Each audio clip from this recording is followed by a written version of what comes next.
suis perdu sans toi.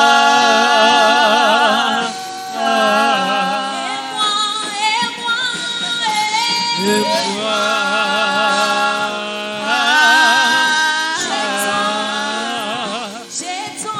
j'ai tant besoin de toi.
J'ai tant besoin de toi.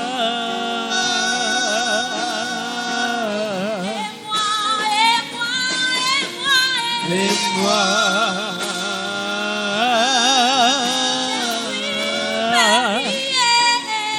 je suis perdu sans toi.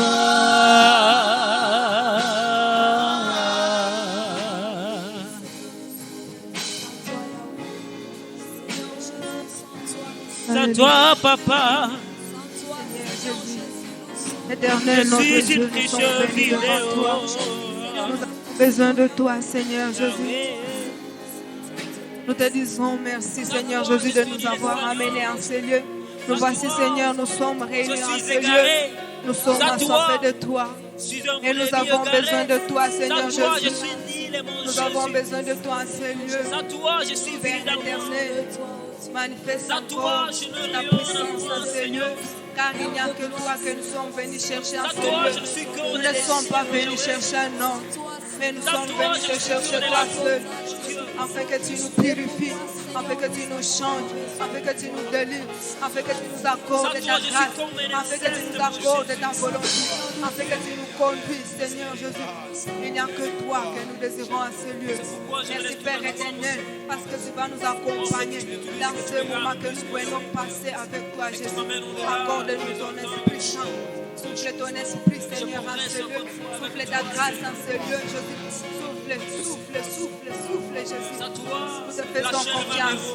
Nous te faisons confiance, Seigneur. Merci, Père éternel, pour ta fidélité. Et pour ta grâce, Seigneur. Nous voici. Je serai comme un papillon, mon Dieu. Nous voici, Seigneur. Je serai comme un paparazzi, sans toi, mon Dieu. Je serai justement à la poursuite du vent. Venez avec toi, mon Yahweh. Je suis rassuré. Avec toi, mon Dieu. Je suis un plus que vainqueur. Avec toi, mon Dieu. Je suis un victorieux. Avec toi, je suis un malabar. Devant toi, avec toi, mon Dieu. éternel, notre Dieu, nous bénissons Je suis un champion. Avec toi, mon Dieu. ton Seigneur. Merci, Père éternel. Avec toi, Que le matin, tu as été avec nous, Seigneur. je suis Tu as voulu encore que nous soyons là cet après-midi. Nous sommes assoiffés de toi, Jésus. Nous sommes assoiffés de toi et nous avons besoin de toi, Seigneur. Il n'y a que toi qui peux dire un mot. Il n'y a que toi qui peux faire quelque chose dans nos vies, Seigneur. Nous nous soumettons à toi. Nous nous soumettons à ta volonté. Nous nous soumettons à ta présence, Seigneur, en ce lieu. Comme tu nous dis, Seigneur Jésus, ne vous enivrez pas du vin, c'est de la débauche. Mais soyez plutôt remplis de l'Esprit. Seigneur, nous voulons être sois rempli de ton esprit dans ce lieu. Brise tout ce qui nous détache de toi. Brise, Seigneur, par la puissance de ton Seigneur. Remplis-nous de ta volonté. Remplis-nous de ton atmosphère. Remplis-nous de ta grâce. Remplis-nous de ta joie. Remplis-nous de tout ce que tu veux que nous soyons en ce lieu. Au nom de Jésus. Que ça se passe maintenant. Seigneur,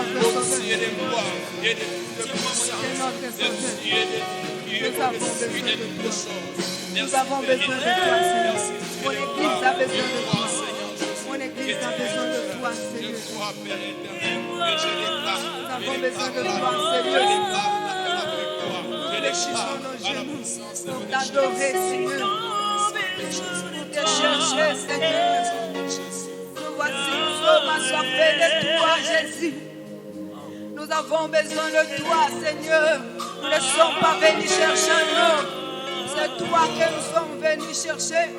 Parce que nous savons que tu as tout ce que nous cherchons, Jésus. Tu nous dis que nul ne peut venir à toi et rentrer tel qu'il veut venir, Seigneur. Nous refusons de faire ce moment comme du spectacle. Seigneur, sois réel.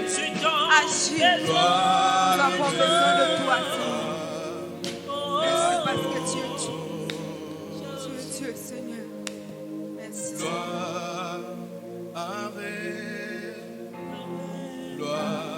Merci, Seigneur. Merci, Seigneur. Gloire à l'agneau quand il est glorieux et digne de régner. Agneau souverain, célébrons.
Des siècles.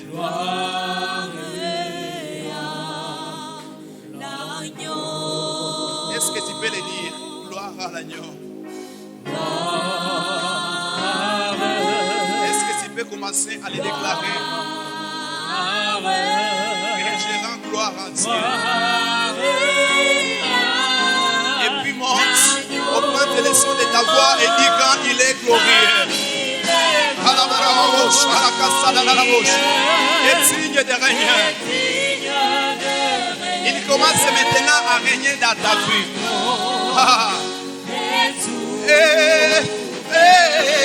Nous célébrons.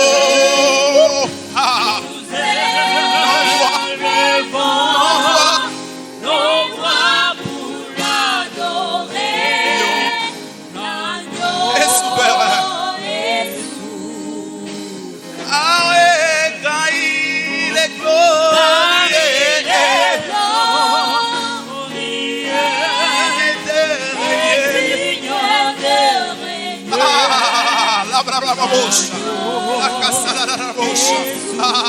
Oui, tu es souverain. Tu es souverain. Nous élevons ton nom, plions. Nous élevons et nous élevons, nous élevons, nous élevons. La bouche.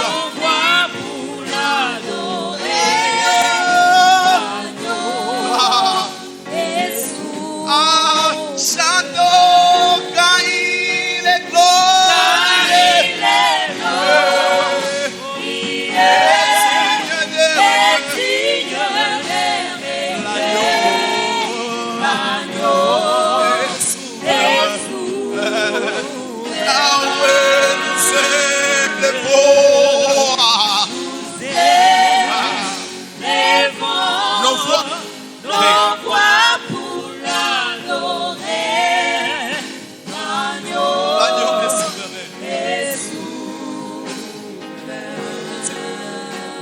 De gloire en gloire. Merci Seigneur Jésus.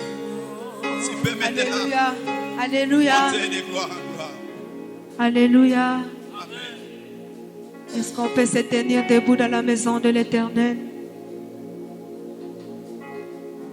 Nous allons tenir nos Bibles et nous allons lire dans le livre de Marc. Marc chapitre 10, 46e verset jusqu'au 53e verset. Nous allons lire au nom de Jésus-Christ.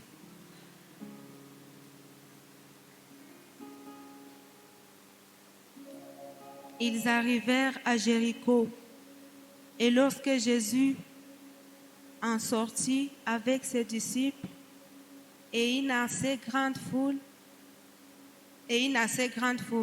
le fils de Timée, Bartimée, mendiant aveugle, était assis au bord du chemin.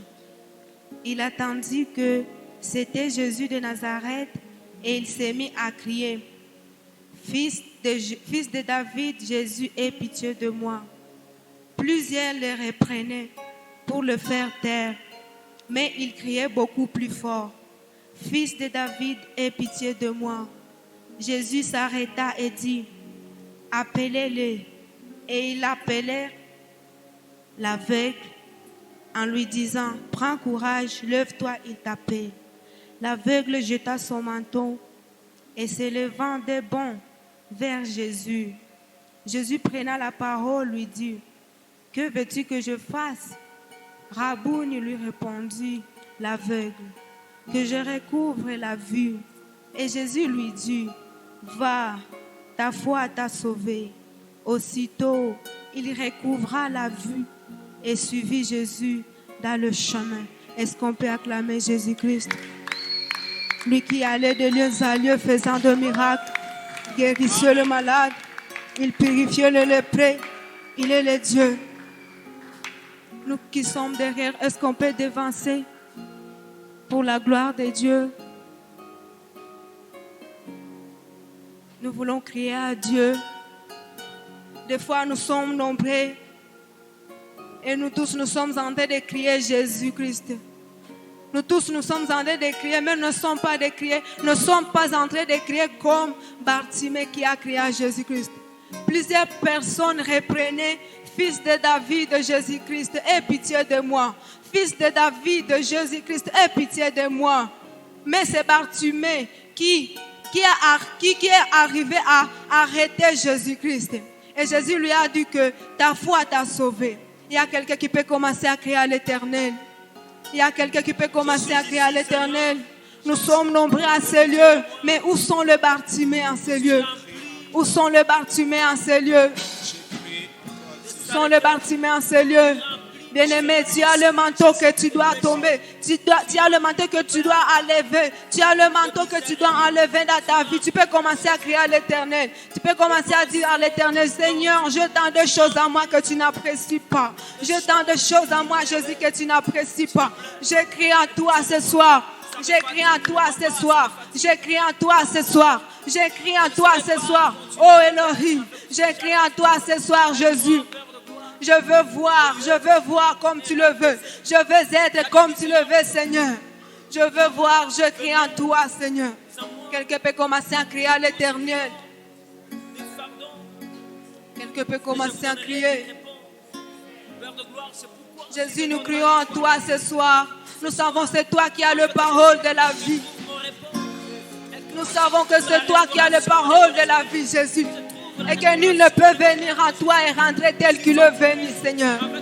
Nous crions à toi comme Bartimée, Jésus. Nous crions à toi comme Bartimée. Jésus, Jésus, Jésus. J'écris à toi en ce lieu.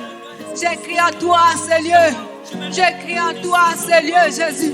Jésus, Jésus, Jésus, aie pitié de moi. Jésus, aie pitié de nous. Nous crions à toi, Seigneur. Nous crions à toi, Seigneur. En ce lieu, Seigneur, nous avons besoin de toi. En ce lieu, Jésus, nous avons besoin de toi. C'est toi qui produis en nous le vouloir et le faire. Jésus, nous crions à toi. Nous crions à toi, Seigneur Jésus. Change-nous, Seigneur. Nous avons besoin de toi. Nous avons besoin de toi, Seigneur. Que ne peux-tu pas faire, Jésus? Tu as la capacité de tout changer, Seigneur. Nous crions à toi. Je ne verrai plus qu'on m'appelle encore à ces genres de nom. Mais je suis riche en toi. Je suis quelqu'un de En toi, Jésus. Je suis quelqu'un de trop qualitatif à toi. Pitié, s'il te plaît.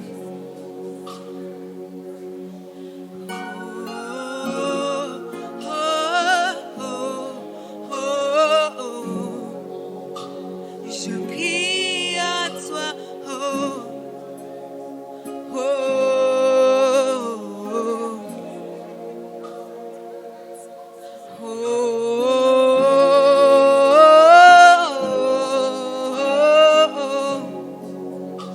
je crie à toi,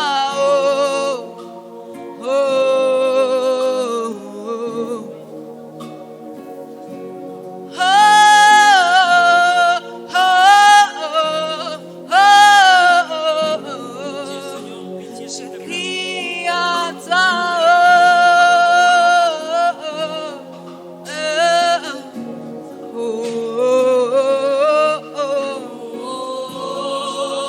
Jésus,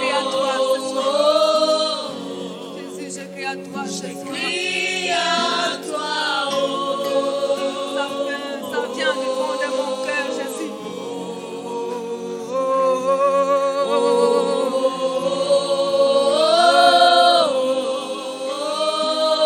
Je crie à toi. Je crie à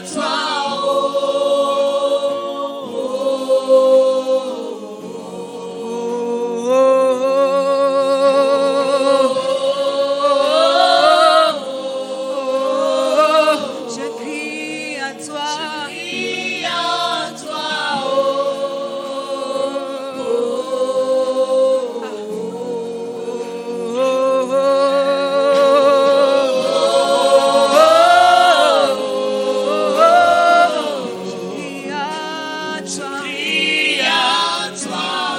Aie pitié de nous, Jésus. Même les mots ne suffisent pas pour te dire, Jésus.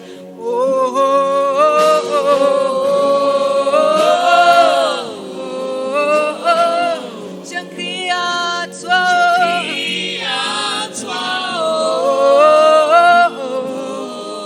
Elle est ma prière ce soir. J'écris à toi. J'écris à toi. J'écris à toi.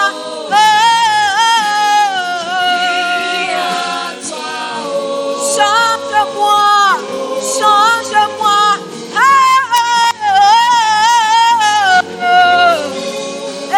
J'écris à toi. J'écris à toi, Jésus. Ouvre mes yeux afin que je te voie. J'écris à toi, Jésus. J'écris à toi, Jésus.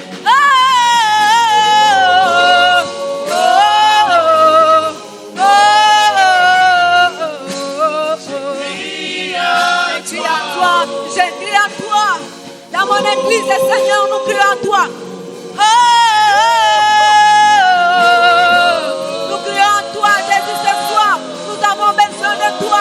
Nous voulons voir une nouvelle mentalité. Mais Seigneur, touche-nous.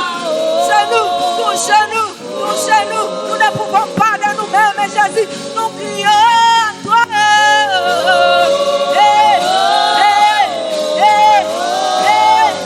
J'écris à toi, Jésus. J'écris à toi.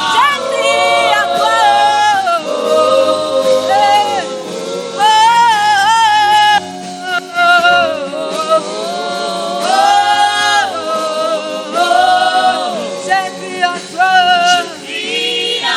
J'écris à toi, Jésus. Essuie nos larmes, Seigneur Jésus. C'est le soupir d'un homme qui connaît son état, Seigneur. J'écris à toi.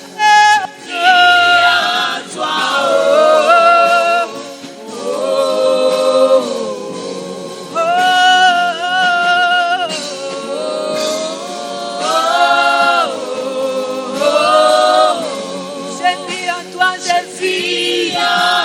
Aie pitié de moi.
connais ton état.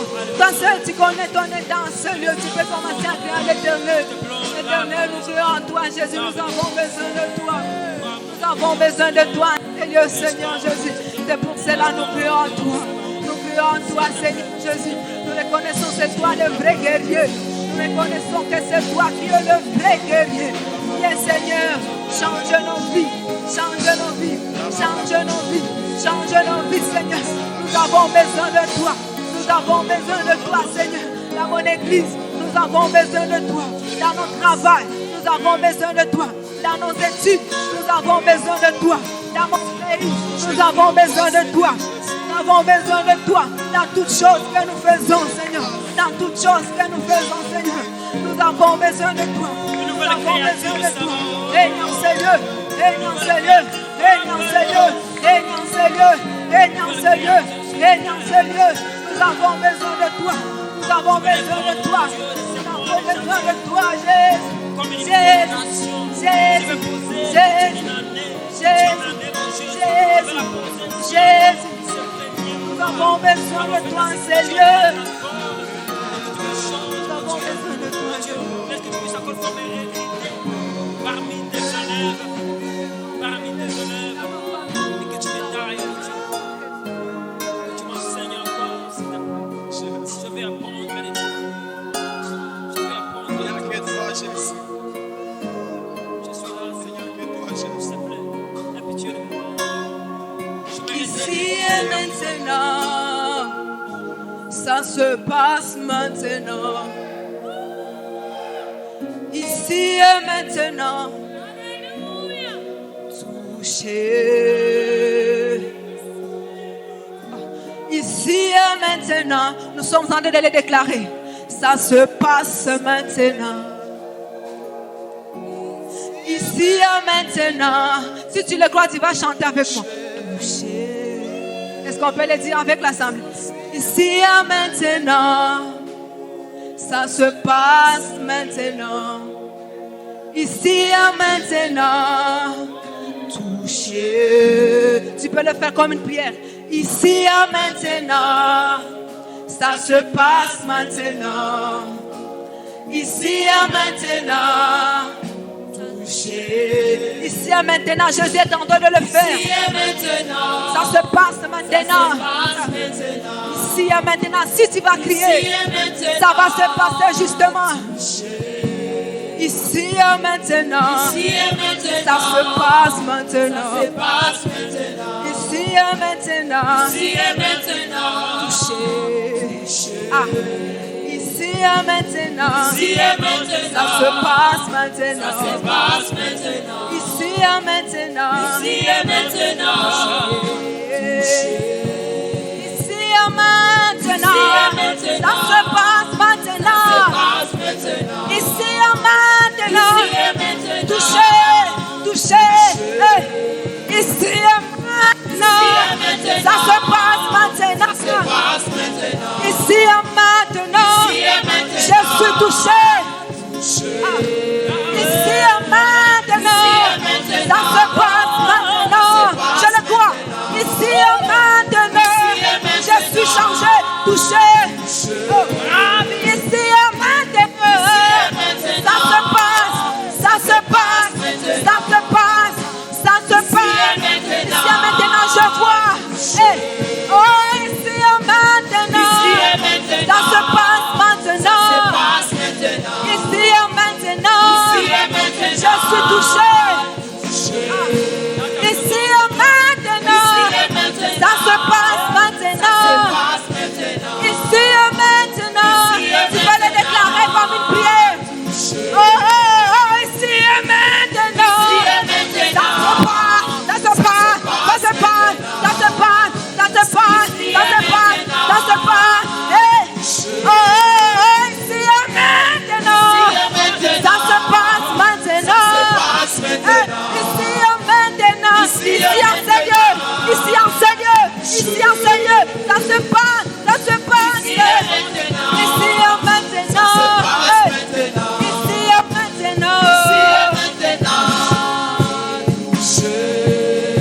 et maintenant, ici et maintenant, ça se passe maintenant.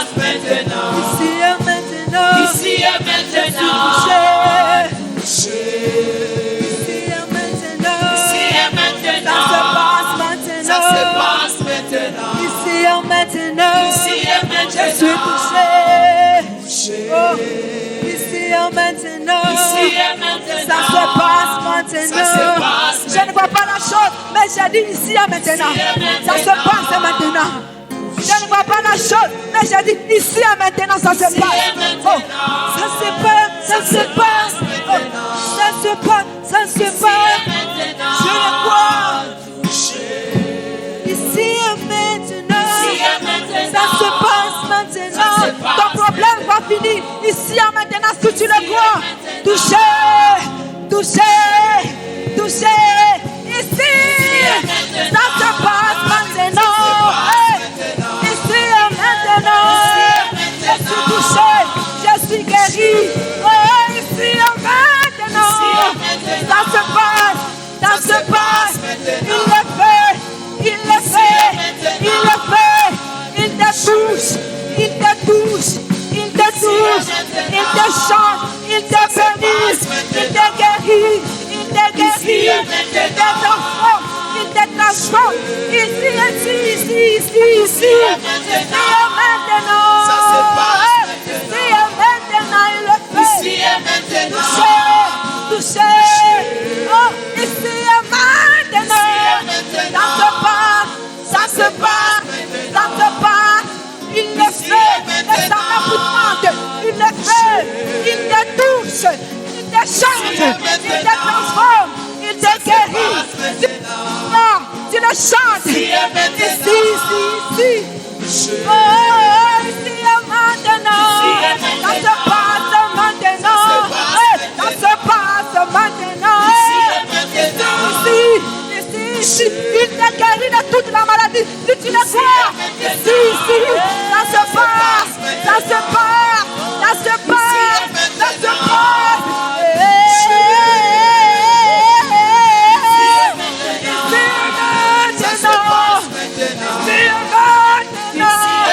Je suis touché, je le déclare, je le confesse ici et maintenant. Ça se passe, ça se passe, ça se passe, ça se passe. Il a guéri Martinet, qu'est-ce qu'il ne peut pas faire pour toi? Ici et maintenant, ça se passe. Ici et maintenant, je suis touché. Oh. Ici et maintenant, ça se passe maintenant. Ici et maintenant, tu peux le chanter. Pendant qu'il est en train de le chanter, il est en train de le faire. Ici et maintenant, ça se passe. Nous ne sommes pas en train de faire du spectacle. Crois la parole de Dieu, tu seras sauvé. Tu peux le chanter. Ici et maintenant, ici et maintenant. Ne me regarde pas, mais regarde ton Dieu. Il s'agit de toi, Seigneur. Parce que tu connais le problème que tu es en train de traverser. Tu peux le chanter. Tu peux le chanter. Tu peux le déclarer. Tu peux le déclarer. Il va le faire. Il va le faire. Ici et maintenant. Ça se passe maintenant. Ici et maintenant. Je suis touché. Ici et maintenant. Ça se passe maintenant. Il y a l'Esprit de Dieu qui va descendre à ce lieu. Je suis touché. Ici et maintenant. Ça se passe maintenant. Ici et maintenant. Je suis touché. Oh, ici et maintenant. Ça se passe maintenant. Ici et maintenant. Je suis changé. Ici et maintenant. Ça se passe maintenant. Ici et maintenant. Je suis transformé. Ici et maintenant. Ça se passe maintenant. Ici et maintenant. Je suis brisé. Oh, ici et maintenant. Ça se passe. Ça se passe. Ça se passe. Ici et maintenant. Touché. Ici et maintenant. Ça se passe. Ça se passe. Ça se passe. Ça se passe. Touché. Touché. Ici et maintenant. Ça se passe. Ça se passe. Ça se passe. Ça se passe. Je suis touché. Je le confesse. Ici.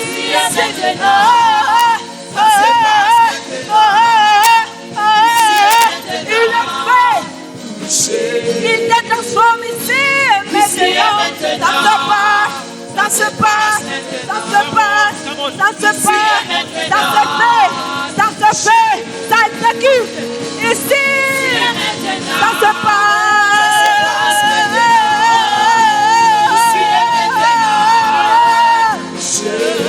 Ici et maintenant. Ça se passe, ça se passe. Je suis touché. Déclare-le, bien-aimé. Ici et maintenant. Ça se passe. Ton problème que tu as commencé à le dire à Dieu, il va le faire. Le problème que tu as commencé à monter ça à Dieu, il va agir. Comme il a fait à Bartimée, tu peux crier aussi. Il va ouvrir tes yeux. Ça se passe.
Je suis disposé, assoiffé, que ton onction descende sur moi. Je suis disposé, assoiffé, que ton onction descende sur moi.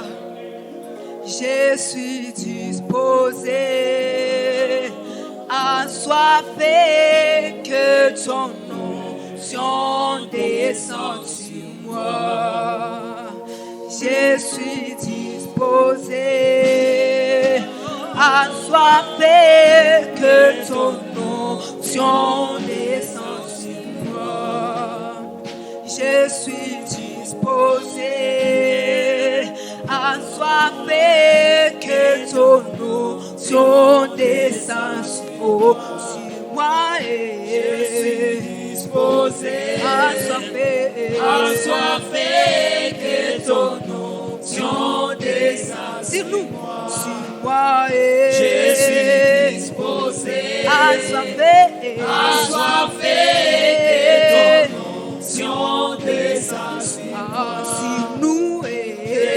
disposé, assoiffé, que ton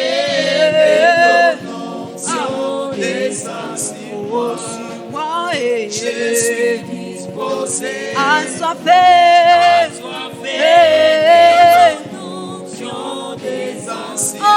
sur moi, je suis disposé, assoiffé,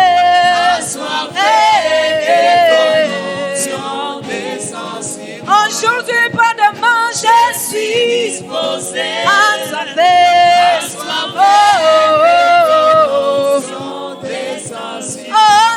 moi, je suis disposé, assoiffé,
maintenant. Ça se passe maintenant. Ici et maintenant. Touché. Ici et maintenant. Ça se passe maintenant. Ici et maintenant. Touché. Ici et maintenant. Ça se passe maintenant. Ici et maintenant. Touché. Ici et maintenant. Ça se passe maintenant. Ici et maintenant. Touché. Ici et maintenant. Ici et maintenant. Ça se passe maintenant. Ça se passe maintenant. Ici et maintenant. Ici et maintenant. Ici et maintenant. Ici et maintenant. Ça se passe maintenant. Ça se passe maintenant. Ici et maintenant. Ici et maintenant. Ici et maintenant. Ici et maintenant. Ça se passe maintenant. Ça se passe maintenant. Ici et maintenant. Ici et maintenant. Touché. Ici et maintenant. Ici et maintenant. Ça se passe maintenant. Ça se passe maintenant. Ici et maintenant. Touché. Ici et maintenant. Ici et maintenant. Ça se passe dans nos vies, dans nos familles, dans nos études, dans mon église, dans mon pays. Ça se passe. Ici et maintenant. Touché dans mon corps, ici et maintenant. Ça se passe. Ici et maintenant. Quelqu'un est en train de prier. Quelqu'un continue à prier. Parce que ça se passe maintenant. Ça se passe maintenant. Ça se passe maintenant. Ça se passe maintenant. Ça se passe maintenant. Quelque chose que Dieu est en train d'opérer dans ta vie. Quelque chose que Dieu est en train d'opérer maintenant. Quelque chose que Dieu est en train d'opérer maintenant dans la vie des personnes qui découvrent la sensibilité. Dans la vie des personnes qui répondent à l'appel de Dieu. Dans la vie des personnes qui ouvrent leur cœur et qui se donnent à Dieu. Dieu ne peut pas nous appeler et te laisser comme ça. Dieu ne peut pas t'appeler et te laisser comme ça. À moins que tu aies accepté. À moins que tu acceptes que Satan et les démons contrôlent ta vie. À moins que tu acceptes que la chair contrôle ta vie. Laisse-toi ce soir. Laisse-toi ce soir. Parce que c'est Dieu lui-même qui est en train de conduire les choses. Parce que c'est Dieu lui-même qui est en train de conduire les choses. Arrête à te maîtriser. Arrête à vouloir te contrôler. Arrête à vouloir te contrôler. Parce que toutes les personnes que Dieu tienne, il les tienne réellement. Il les tienne réellement. Ça se passe maintenant. Ça se passe maintenant. Ça se passe maintenant. Ici et maintenant. Ici et maintenant. Ici et maintenant. Arrête de discuter avec le Saint-Esprit. Arrête de discuter avec le Saint-Esprit. Ouvre ta bouche. Ouvre ta bouche. Je prie que l'onction qui libère la langue le fasse avec toi. Je prie que l'Esprit de Dieu qui est là maintenant pour libérer ta langue le fasse maintenant. Le fasse maintenant. Le fasse maintenant. Le fasse maintenant. Parce que l'Esprit de Dieu voudrait opérer avec toi quelque chose maintenant cet après-midi. Ici et maintenant. Ça se passe maintenant. Ici et maintenant. Touché. On nous donne ces chants. On continue à prier. Ça se passe maintenant. Ça se passe maintenant. Il y a le transfert qui est en train de s'opérer. Il y a le transfert qui est en train de s'opérer. Il y a un transfert. Il y a un transfert. Jésus est en train de prendre tes infirmités. Il est en train de te communiquer l'autorité. Là où tu avais du mal à te tenir debout. Prie, prie, ici et maintenant. Ici et maintenant. Ici et maintenant. Il y a un prodige de Dieu. Il y a quelques transferts. Il y a quelques transferts. Il y a quelques transferts. Il y a quelques transferts. Il y a quelques transferts qui sont en train de s'opérer. Qui est en train de s'opérer. Il y a les infirmités. Il y a des infirmités que le Seigneur est en train de prendre. Et il est en train de te donner ses capacités, son autorité. Il est en train de transférer en toi quelque chose de lui. Quelque chose de lui. Ici et maintenant, ça se passe maintenant. Ici et maintenant. Prie, prie le Seigneur. Il y a un transfert. Il y a un transfert. Il y a un transfert. Il y a un transfert. Il y a un transfert. Ici et maintenant. Ici et maintenant. Ici et maintenant. Ça se passe maintenant. Ici et maintenant. Ici. Ici et maintenant. Ici et maintenant. Ça se passe. Maintenant. Ici et maintenant. Ici et maintenant. La vie de quelqu'un est en train d'être touchée. Ici et maintenant. Ici et maintenant. Ça se passe maintenant. Ici et maintenant. Ici et maintenant. Touchez cette maladie, cette difficulté, cette miraille. Cette fille qui avait du mal à quitter, ce manteau qu'on t'a ôté, la paix qu'on t'avait privée, la joie qu'on t'a privée, ici et maintenant, ici et maintenant, ici et maintenant, ici et maintenant, touchez, ici et maintenant, ça se passe. Ici et maintenant, touchez. Ici et maintenant, ça se passe maintenant.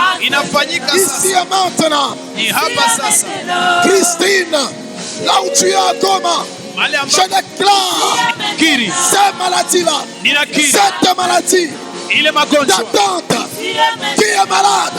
Je déclare ici et maintenant, elle est touchée, elle est touchée, elle est touchée. C'est que le médecin avait du mal à corriger. Je déclare maintenant, prie, prie, prie. Ici et maintenant, ça se passe maintenant. Ici et maintenant, touchez. Ici et maintenant, ça se passe maintenant. Ici et maintenant, touchez. Remplissons ces lieux de la prière. Remplissons l'église de prière. Remplissez. Remplissez. Remplissez. Ici et maintenant, ça se passe. Ici et maintenant, touchez. Ici et maintenant, ça se passe. Ici et maintenant, touchez. Ici et maintenant, ça se passe. Ici et maintenant, touchez. Ici et maintenant, ça se passe. Entre toi et Dieu, ici et maintenant. Il a dit, venez à moi. Ce soir, tu es venu à Dieu. Cet après-midi, nous sommes venus à Dieu. Ici et maintenant. Ici et maintenant. Touchez. Ici et maintenant. Ici et maintenant. Ça se passe. Ça se passe maintenant. Ici et maintenant. Ici et maintenant. Touchez. Ici et maintenant. Ici et maintenant. Ça se passe. Ça se passe maintenant. Ici et maintenant. Ici et maintenant. Touchez. Ici et maintenant. Ici et maintenant. Ça se passe. Passe maintenant. Ici et maintenant. Ici et maintenant. Touchez. On acclame le Saint-Esprit qui nous touche. On acclame le Saint-Esprit. On acclame le Saint-Esprit. Est-ce que tu peux te mettre debout et acclamer celui qui est supérieur que toi? Est-ce qu'on peut se mettre debout? On acclame le Saint-Esprit. On acclame le Saint-Esprit. On acclame le Saint-Esprit qui touche le domaine de nos vies. On acclame le Saint-Esprit qui touche le domaine de nos vies. Qui touche le domaine de nos vies.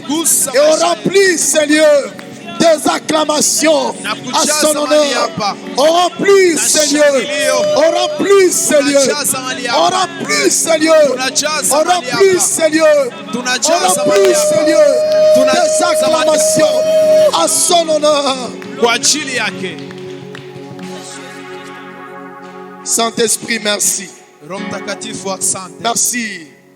Parce que ça se passe maintenant. Il y a eu un transfert maintenant. Tu as pris mes infirmités et tu m'as donné tes qualités. Saint-Esprit, merci. Parce que ça s'est passé maintenant. Tu as pris l'infirmité dans le cœur de quelqu'un. Manque de paix. L'infirmité de manque d'assurance. Et maintenant tu lui transfères l'assurance. Merci Saint-Esprit. Tu as pris nos infirmités et tu nous as donné tes qualités. Tu nous donnes tes qualités maintenant. Tu nous communiques ton savoir. Tu nous communiques ton savoir. Merci Saint-Esprit. Parce que c'est cela ce que tu fais. Saint-Esprit, merci pour l'œuvre de ta parole. Bénis tous ceux qui sont déjà en présentiel. Et bénis ceux qui sont en route. Bénis ceux qui nous suivent en virtuel. Bénis, Seigneur Dieu, ce peuple qui est attaché à toi. Puisque tu le fais maintenant, dans leur vie, tu transfères autant aussi. Tu enlèves les infirmités. Tu enlèves l'infirmité que le monde leur avait collée. Et tu leur donnes tes qualités. Et désormais, celui qui était malade, il peut se déclarer être guéri. Nous déclarons que la grâce de la guérison et le partage de ce culte, la grâce de la stabilité et le partage de ce culte, la grâce de la guérison et le partage de ce culte, et nous les saisissons en ton nom. Nous les saisissons en ton nom. Merci Saint-Esprit d'être avec nous, de nous accompagner derrière cette chair. Permettre que nous soyons et restions fidèles. Au nom de Jésus. Amen. Amen. Amen. Nous nous asseyons et nous bénissons le Seigneur. Alléluia. Amen. Alléluia. Amen. Nous bénissons donc le Seigneur d'être là et continuer à vous servir. Alors nous continuons avec notre programme. Et cet après-midi, comme je suis en train de le dire, à chaque opportunité que le Saint-Esprit me donnera de me tenir dans son office pour vous parler, je n'hésiterai pas de parler autour des jeûnes et de prières avant de toucher aux aspects de la réussite, mon abondance et ma vie débordante par la loi du commencement. mbele ya kugusia maisha yangu ya utele ya kujazwa na sheria yangu ya kuwa wa kwanza. Et comme je suis en train de vous le dire, Na kisi niko nawaambia les 12 mois hizi miezi 12 ont besoin d'être soutenus par ce qui est fort. zina haja kukamatwa na ile ambayo iko ngumu, Parce que kwa sababu Satan, il veut toujours shetani anapenda kila siku répéter les erreurs que nous puissions le continuer à le répéter. kurudiria makosa na tuendelee tena kuirudiria, Mais seul Jésus lakini Yesu nous mwenyewe veut toujours du bien. anatufanya vizuri. Alors je voulais lire avec vous un texte. Na sasa nilipenda nisome nanyi Je vais shairi, placer un mot pour juste rendre constant l'esprit de quelqu'un à ne pas abandonner ce programme. na nitaweka ili ni roho ya mtu isitoke ndani ya mpango, Mais outre après ce programme, na zaidi baada ya mpango eh bien d'autres programmes qui seront là. na vizuri mipango mingine ambayo itakuwa Mais hapa, aussi à commencer à faire de programmes pareils comme une mode de vie dans sa vie. na vile vile kuanza kufanya mipango kama na hii kama mtindo wa maisha ndani ya maisha yako. Philippiens chapitre 3, Wa Filipi sura ya 3 je vais lire quelques 2 ou 3 versets. nitasoma mashairi mawili ama matatu. Philippiens chapitre 3, Wa Filipi sura ya 3 nous lisons à partir du 17e verset tunaanza 17 jusqu'au 19e verset. mpaka ile 19. Philippiens chapitre 3, Wa Filipi sura ya 3 nous allons lire les versets 17, 17, 18 18 et 19. na 19. L'apôtre Paul, il écrit cette épître Mtume Paulo anaandika ishahiri, et en l'écrivant, na kwa kuiandika il veut nous parler. anapenda aongee nasi. Il dit, soyez tous mes imitateurs. Anasema nyinyi nyote munionee hapo, Comme je ne sais toujours de le dire, hizi nazoea kuisema, montre-moi celui que tu imites. mbona unaona mfano, Je te dirai noir sur blanc ce que Dieu sera en train de faire avec toi dans la vie. kwambia keusi kwa keupe ile ambayo Mungu atakuwa kufanya nayo ndani ya Montre-moi maisha. l'esprit que tu imites. Nionyeshe roho ambao unaonia kwa Je mfano, te dirai noir sur blanc ce que tu seras en train d'être dans la suite de ta vie. na nitakwambia kesho utakuwa nini ndani ya kuendelea kwa Et maisha yako. l'apôtre Paul dit, soyez mes imitateurs. Na mtume Paulo anasema muniangalia kwa mfano, Les désirs pour lui, soyez tous mes imitateurs. na yake anasema muniangalia kwa mfano. Est-ce que l'apôtre Paul dit il veut prendre la place de Jésus? Non. Je anasema ya kwamba anatafuta kuchukua nafasi ya Yesu? C'est Hapana, lui-même qui a écrit dans l'épître aux Corinthiens. lakini ni yeye mwenyewe ambaye anaandika ndani ya kitabu cha Il dit, Wakorintho soyez mes imitateurs comme moi-même je le suis pour Christ. kusema muwe munionia kumfanya mimi na En mfano. d'autres termes, l'apôtre Paul est en train de vouloir dire ici, Kwa msomo mwingine mtume Paulo kuna anatafuta sema hapa, c'est que lorsque vous êtes en face d'un prédicateur ile ya mhubiri qui sait vous communiquer le message de la grâce, ambaye anajua kuwapatia habari za et neema en le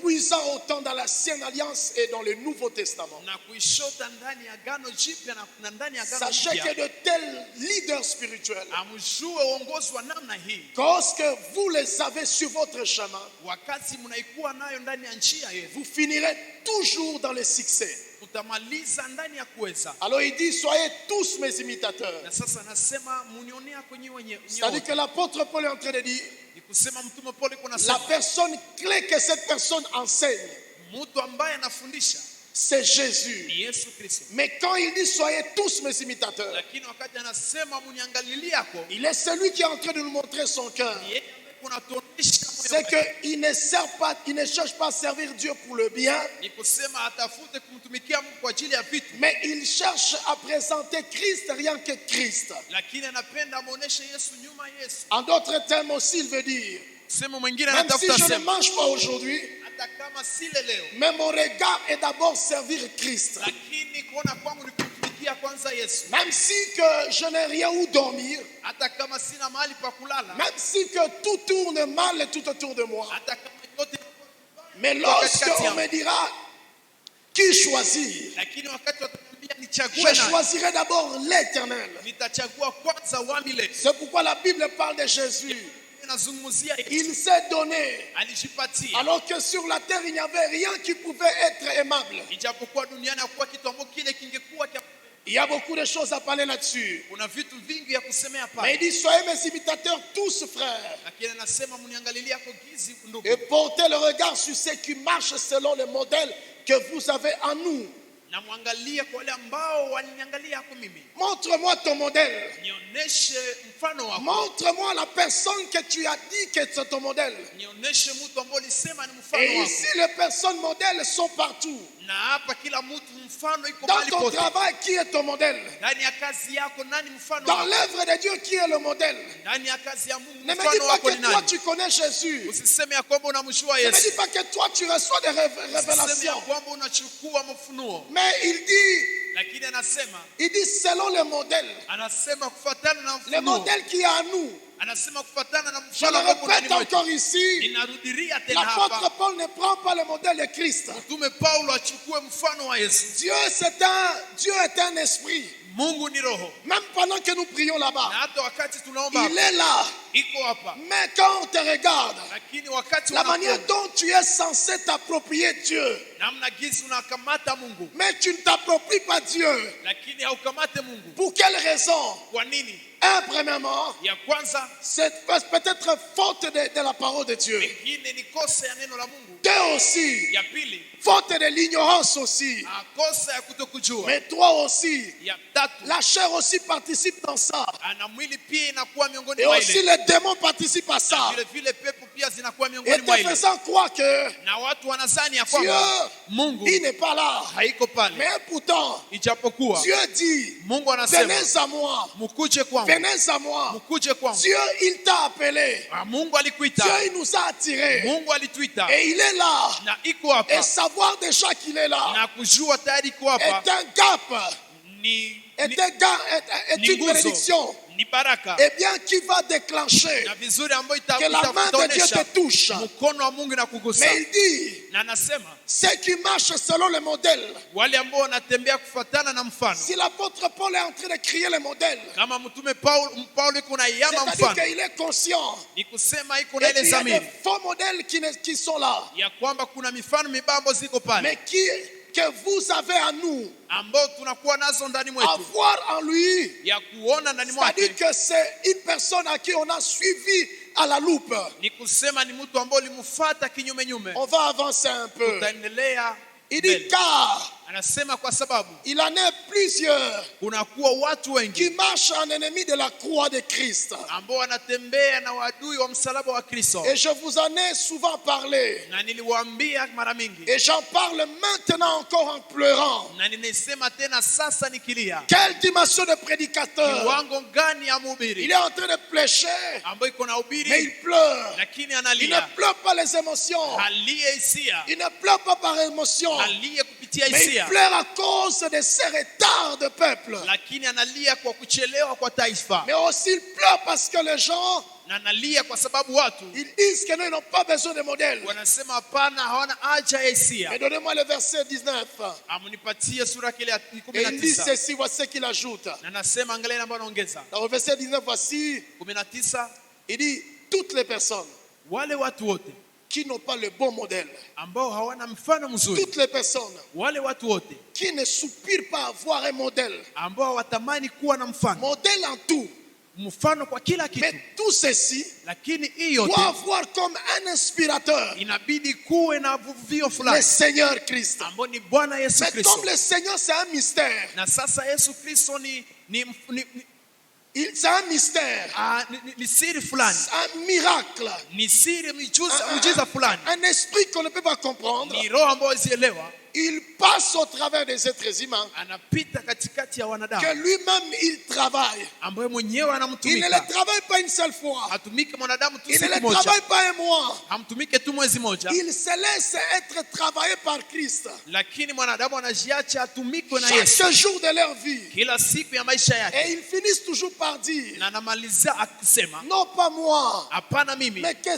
toi seul. lakini we mwenyewe. Ce genre de personnes. Wale watu wa namna Mais maintenant ile. il dit, Na sasa anasema l'apôtre Paul maintenant est en train de dire, mtume Paulo iko nasema ces personnes qui sont des faux modèles, wale watu ambao wanakuwa mifano mibaya, mais qui ont conduit plusieurs personnes à ne pas découvrir l'essentiel en Christ. ambao waliongoza watu wengi wasitambue umuhimu ndani ya Yesu. Ils ont conduit plusieurs personnes à ne pas marcher selon la croix. Waliongoza watu wengi wasitembee kulingana na msalaba. Alors il dit leur fin sera la perdition. Na sasa Paulo anasema mwisho wao itakuwa kupotea. Mais ce que j'aime, na ile ambayo inapenda. Il dit, ils ont pour Dieu leur ventre. Anasema wao wanakuwa na Mungu tumbo. Église, Kanisa, tous les prédicateurs, wahubiri wote, toute vie chrétienne kila maisha yote ya qui Ukristo vous fait croire ambayo et inawaaminisha que vous pouvez réussir sans gêner et prier. ya kwamba mnaweza kuweza bila kufunga na kuomba, C'est une prédication ni mahubiri qui est loin de la croix. ambayo iko mbali na Toute msalaba. vie chrétienne Kila maisha ya qui Ukristo ne veut pas s'approprier les gènes, ambayo ipendi kukamata c'est mafungo, une vie chrétienne ni maisha ya qui Ukristo perdra la direction. ambayo itapoteza C'est mwelekeo, une vie chrétienne ni maisha ya que Ukristo Satan va manipuler bientôt. ambayo shetani atatumikisha hapa C'est sasa, une vie chrétienne ni maisha ya Ukristo que Satan va manipuler bientôt. ambayo shetani atatumikisha C'est hapa une vie sasa, chrétienne ni maisha ya Ukristo que bientôt le commerce va faillir. ambayo hapa sasa ile biashara Un itashuka. foyer, Au- un foyer, unyumba un mariage unyumba qui ne veut pas gêner pour son mariage. ambayo haipendi ifunge kwa sababu ya unyumba Bientôt wao. vous allez être cloués Hapa sasa mtapigwa misumari, parce que il nous dit au verset 18. kwa sababu anatuambia kwa sura kile ya 18. Voici ce que le verset 18 nous dit. Mwangalie ambao mstari wa 18 inasema. Le verset 18 il dit ceci. Mstari wa 18 inasema Car il y en hivi, a plusieurs.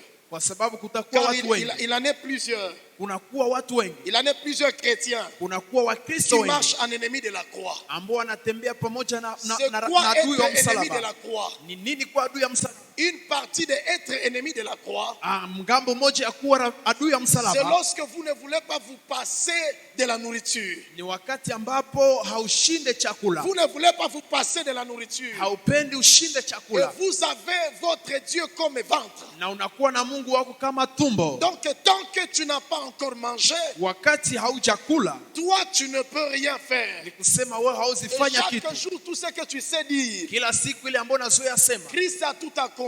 Yesu ametimiza yote, Christ a tout accompli. Yesu ametimiza C'est la yote. raison pour laquelle Ndiyo maana la Bible est en train de dire, Biblia il y inasema en a plusieurs. kunakuwa watu Le wengi fait qu'ils n'ont pas de bons modèles, gisi hawana mifano mizuri le fait qu'ils aiment une vie chrétienne oisive, zaidi, wanapenda maisha ya kuachiliwa. Satan a réussi de les rendre frustrés. Shetani amefikia kuwapatia huzuni, Pour eux, gêner, c'est mourir. wao kufunga ni kifo. Ils ont les dieux de ventre. Wanakuwa na Mungu wao kama tumbo, Ils sont comme Esaü. wanakuwa kama vile Isaya. Nous sommes en train de le dire. Hatuko nasema Bien-aimés dans le Seigneur, wapendwa ndani ya Bwana, cette forme de vie chrétienne-là, ile namna ya maisha ya tu ne Ukristo veux pas prendre conscience pour ton entreprise. haupendi uchukue dhamiri kwa kazi yako. Tu manges du 1er jusqu'au 31. Unakula kwa tarehe ya kwanza mpaka tarehe ya 31. Je voulais aborder quelques petites leçons Nilipenda nifundishe masomo fulani derrière ces textes. nyuma ya ishahiri. Tous ceux qui veulent attendre Dieu, Wale wote ambao wanapenda wamsikilize ou Mungu, tous ceux qui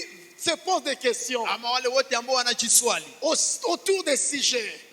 miongoni mwa mada, Comment dois-je attendre Dieu? namna gani inabidi nimchunge Mungu, Comment dois-je écouter Dieu? ndamsikia Mungu namna gani? Toutes les personnes qui se posent ces questions, Wale watu wote ambao parce que je wanajiswali, t'ai dit depuis le début, kwa sababu nilisema tangu le mwanzo, manque d'écouter Dieu kukosewa kumsikiliza facilite Mungu à Satan inarahisisha de te shetani conduire là où lui il veut. kukuongoza mahali ambapo mwenyewe Et anapenda. ce que tu dois savoir, Na ile ambayo inabidi ujue, Satan n'a pas peur de ta beauté. shetani hana woga ya uzuri Satan n'a pas wako. peur de ton diplôme. Shetani haogopeshwi na cheti yako. Satan n'a pas peur de ta maison. Shetani haogopeshwi na nyumba Satan yako. n'a pas peur de toutes tes promesses. Shetani hana woga Mais ile le ahadi domaine zote. pour lequel Satan a peur, Lakini shida ambayo inaacha shetani le domaine anaogopa, pour lequel Satan a peur, na kiwango ambayo inaacha shetani ce sont anaogopa, les instructions que Dieu a en réserve pour toi. ni masharti ambayo Mungu anaweka kwako. Oh, ces instructions, Ijapokuwa zile shurti tu dois les obtenir. inabidi uzichukue, Parce que ça ne sert à rien d'avoir 1000 promesses kwa sababu haina maana kuwa na et ahadi sans avoir une instruction.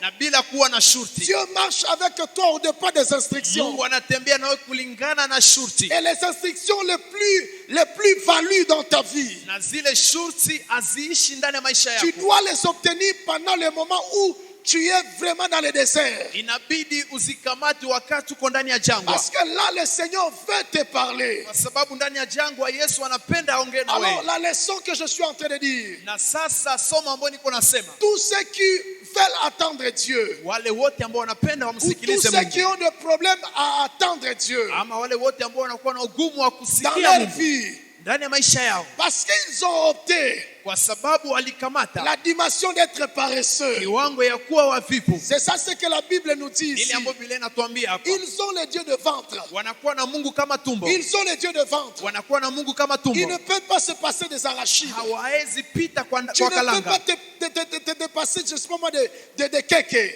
hawezi pita kwa kitu Tu ne fulani, peux pas te dépasser de beignets. hawezi pita kwa kula Tu ne peux ndazi, pas te dépasser de rien. hawezi pita kwa kitu. C'est pourquoi Ndio maana ta vie alors de paresseux là, maisha yako haikubaki pale, ta vie de paresseux, ndio maana maisha yako haikubaki, cette vie de paresseux, d'être oisif, ile maisha yako haikubaki kuwa ya bure, d'être oisif là, kuwa ya bure pale face au jeûne et face à la prière, mbele ya mafungo na mbele ya a maombi, fait à ce que cœur, inatuma ya kwamba tu as roho du mal à attendre Dieu. inakuwa na ubaya wa Tu kusikiliza as du Mungu, mal à attendre Dieu. unakuwa na ubaya wa Dans kusikiliza Daniel Mungu. 11, Ndani ya Danieli 11 la Bible nous dit, Biblia inasema le peuple de ceux qui attendent Dieu taifa ambayo itasikiliza Mungu agiront vaillamment. itatenda na nguvu, Le peuple de ceux qui attendront Dieu taifa ambayo itamsikiliza Mungu wao agiront vaillamment. itatenda kwa nguvu. Je voulais dire 4 ou 5 domaines Nilipenda niseme viwango vitano qui fait à ce que ambavyo vinafanya ya kwamba lorsque quelqu'un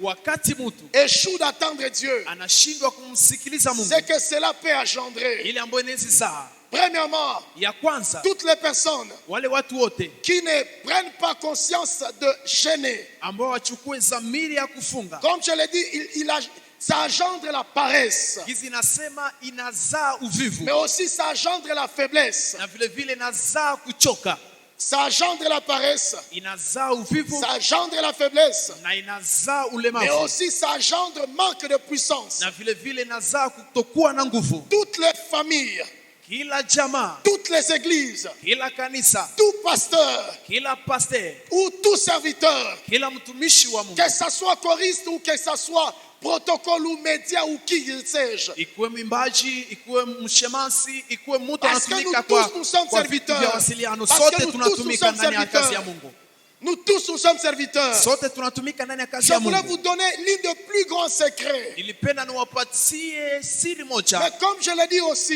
hizi naisema tena, eh bien, tout jeune garçon, zuri kila toute kijana, jeune fille, kila kijana msichana, tout parent kila baba qui ne veut pas gêner, ambaye hapendi funga, même si tu as des millions, hata kama unakuwa na mamilioni, sache une seule chose, jua kitu kimoja, bientôt tu vas devenir paresseux, hapa sasa utakuwa mvivu, bientôt tu vas devenir faible. hapa sasa utakuwa mlemavu, Même le travail pour lequel hata kwa kazi ambayo tu gagnes l'argent, ulipata pesa, bientôt tu vas devenir paresseux. hapa kesho utakuwa mvivu, Mais aussi bientôt, na vile vile hapa tu vas sasa manquer la puissance. utakosa uwezo, Tu vas manquer la puissance. utakosa uwezo, La puissance que tu es censé libérer uwezo ambao unabidi upane pour éduquer les enfants. ili upatie Tu as mafunzo besoin de la mazuri kwa puissance. watoto. Uko na haja ya uwezo, Tu as besoin de la puissance. uko na haja ya uwezo. Dans l'église, on a besoin de la Ndani ya puissance. kanisa tuko na haja ya Là où il uwezo, n'y a pas la puissance, mahali ambapo hakuna il n'y uwezo aura pas des âmes qui vont se convertir. hakutakuwa nafsi ambazo Dans une zitageukia Yesu. église, là où il n'y a pas la puissance, Hata kama hakuna uwezo, les gens vont adorer, mais les gens vont rester les mêmes.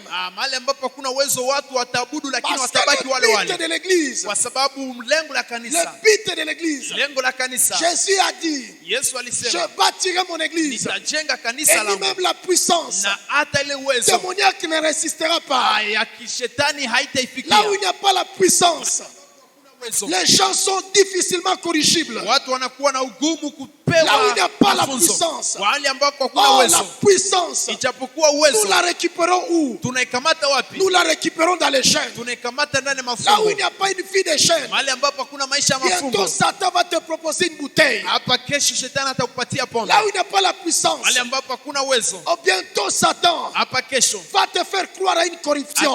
atakuaminisha ya kwamba Là où il n'y a kupana pas les rushwa ni chaînes, vizuri, là où il n'y a pas les chaînes, mahali ambapo hakuna mafungo. tu vas céder bientôt à un homme qui ne t'appartient pas. Utaenda kwa mwanaume ambaye si wako. C'est pourquoi il dit, Ndio maana nasema donnez-nous ce texte de Philippiens. mutupatie shairi ya Wafilipi, Et la Bible nous dit, na Biblia inasema ils ont Dieu pour leur ventre. Mungu wao ni tumbo. Ils ont comme Dieu leur ventre. Wale watu wanakuwa na Mungu kama tumbo. Il dit au verset 18. Wanasema kwa sura Car ya il y en 10 a na plusieurs qui marchent en ennemi de la croix de Christ. kwa sababu wengi wanatembea kama vile wadui Il wa y a msalaba. plusieurs chrétiens, il y a plusieurs pasteurs, il y a plusieurs personnes qui marchent en ennemi de la croix. Même lorsque, je vous ai toujours dit ici, le nom de Jésus c'est un bon nom. Wakristo wengi wanatembea kama wadui wa msalaba, jinsi kusema ya kwamba jina la Yesu ni jina nzuri. Le nom de Jésus c'est le nom le plus beau. Jina la Yesu ni jina nzuri zaidi. On ne peut pas le retirer dans la bouche de quelqu'un lorsqu'il a dit. Hawezi itosha ndani ya kinywa ya mtu wakati alisema. Alléluia. Amen. C'est pourquoi j'aime toujours vous donner cet exemple. Ndio mara mingi nazoea kuwapatia mfano. Si on est là, Kama tuko nous hapa, sortons nous tous dehors. tunatoka nje. Parce que ces gens de personnes ne sont pas ici. Kwa sababu wale watu wana namna ile Alors hawako là-bas, hapa. Twende pale nje. posons des questions aux gens. Tuswali watu. Qui a été la nuit chez le féticheur? Nani alikuwa usiku kwa mganga? Personne ne te dira que moi j'ai été chez le féticheur. Miongoni mwa wale watu wote hakuna atakwambia nilikuwa kwa Tout mganga. le monde te dira, Kila mtu atakwambia cette vie que j'ai, hii maisha niko nayo c'est Jésus. ni Yesu C'est Kristo. Jésus. Ni Yesu Kristo. Le nom de Jésus là, Neno ya Yesu Kristo c'est pale le bon nom. ni jina nzuri. C'est le bon nom. Ni jina nzuri. Mais l'un des plus grands mal, Lakini ni shida kubwa. c'est que plusieurs personnes Watu wengi se servent de ce nom là, wanatumikisha ile juste jina même pour accomplir leurs bêtises. ili kutimiza mabaya yao. Mais ici la Bible nous dit, Na hapa Biblia inasema car il y en a plusieurs kwa sababu kuna watu qui wengi marchent en ennemi de la croix. ambao wanatembea kama vile wadui ya Toutes les msalaba. personnes qui sont mortes et ressuscitées en Christ. Wale watu wote ambao wamekufa na kufuka ndani ya Yesu De Kristo, même que Jésus, ambao hata Yesu il Kristo vit conduit au désert. ameongozwa ndani ya jangwa. Être conduit au désert, Kuongozwa nous jangwani avions dit c'est la sensibilité. inatafuta sema kuwa na Mais la na utiifu. sensibilité à quoi? La sensibilité à l'importance de mourir et de ressusciter avec Christ. Utiifu kwa nini? Lakini utiifu wa kukufa na kufufuka na Yesu. Pourquoi la sensibilité? Kwa nini utiifu? Parce que je veux donner le repos à mon esprit. Kwa sababu naenda kupatia mapumziko roho yangu. C'est pourquoi la Bible déclare Ndio maana Biblia que ceux qui inasema sont nés en Jésus, wale ambao wamezaliwa ndani ils ya ne sont Yesu pas morts mais ils vivent. hawaja kufa lakini wanaishi. Ils ne meurent pas mais ils vivent éternellement. Si wafu lakini wanaishi milele na Mais ceux milele. qui n'ont pas reconnu en donnant leur repos en Christ, Lakini wale ambao hawakutambua wakipana mapumziko yao kwa Yesu, quand ils meurent, wakati watakufa ils partent en enfer. wanaenda jehanamu. Oh, Église du Seigneur, Ijapokuwa kanisa ya Bwana, je prie ce soir ninaomba jioni que ya tu ne leo sois pas parmi les chrétiens usiwe miongoni qui marchent en ennemi de la croix ambao wanatembea kama adui wa ou msalaba ya qui Yesu, pensent à se mentant, ambao wanatembea wakijidanganya, que non, mangeons et buvons. wakijidanganya tule na tunywe. Je voulais dire à quelqu'un aujourd'hui, Nilipenda kumwambia mtu siku ya la leo, vie qui te conduit à manger chaque jour, maisha ambayo inakuongoza kukula kila siku ça va engendrer à toi la paresse, itazaa ndani mwako uvivu, ça va engendrer à toi la faiblesse, itazaa ndani mwako ça ulema, va engendrer en toi le manque de puissance. itazaa ndani mwako kutokuwa na nguvu. Et ne soyez pas surpris, Na usishangazwe, ce manque de puissance ile kukosa nguvu va aussi permettre à ce que ceux qui te tout autour de toi te résistent. itasaidia wale wadui wote wapigane na wewe. Éduquer les enfants, on ne les éduque pas parce que on part à l'église d'abord. Kushauri watoto hawashauri kwa sababu unaenda kwanza Mais c'est parce kanisani, qu'on marche non pas contre comme un ennemi de la croix, mais comme obéissant à la croix. lakini tunawashauri kwa sababu hatutembee kama vile adui wa msalaba, lakini tunatii J'ai toujours msalaba. donné cet exemple ici. Ninazoa kupane mfano Je hapa, rencontre les gens ninakutanana na watu qui lisent les livres. ambao wanasoma C'est une vitabu, bonne chose. ni vizuri, J'encourage. ninawapatia juhudi. Mais j'ai rencontré les gens Lakini nimekutana na watu qui ont essayé un peu de lire les livres de Bill Gates au sujet des richesses. ambao wamepima kusoma kitabu cha Bill Gates kwa ngambo yake Parce ya pesa, qu'il a écrit plusieurs livres. kwa sababu ameandika vitabu Comment vingi, devenir riche, namna gani mtu anaweza kuwa comment tajiri, devenir millionnaire, namna gani mtu anaweza kuwa comment milionari, accéder à des millions. namna gani kufikia mamilioni. Mais un jour, Lakini siku je moja pris un statistique nilichukua en termes d'échantillon.